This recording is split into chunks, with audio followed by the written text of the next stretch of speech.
This video is designed to go with the previous video on isolated quadriceps use in skiing. And I had a few people ask what would be some exercises that they could do dry land to train this movement. So I'm going to try and get that across in this video.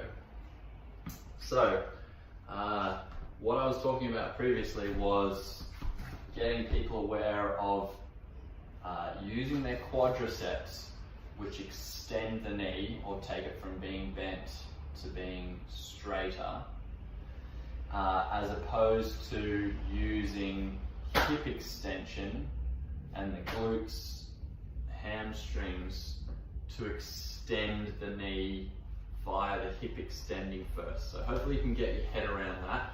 So if I use my quads only, I could actually extend my knee without extending my hip that much. So here is an example. So this would be the first exercise you could try with something, a wall in front of you, to feel extension from the knee not being coupled with hip extension. So that would be the first thing. Why that would perhaps be useful in a ski turn comes down to this. When I use the knee extension alone, the result is my mass only moves forward.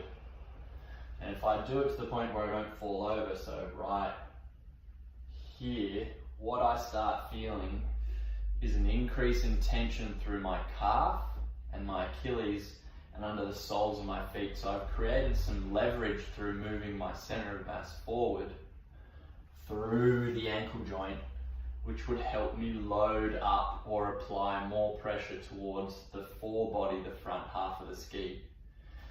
Now if I do say something different, so my extension comes from quads, knee and glutes, I end up coming up, but I don't have the same sensation of feeling tension through my calves and under my foot because my center of mass is essentially still over.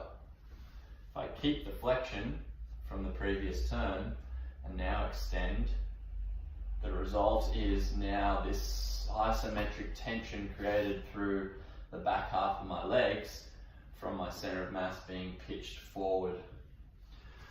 So there would be one, hopefully, explanation and a simple way of training the quadriceps for skiing. So the outcome would be tension through the calves and the ankle joint. You should feel your center of mass be moved forward, not just stayed central and moved up through hip extension as well.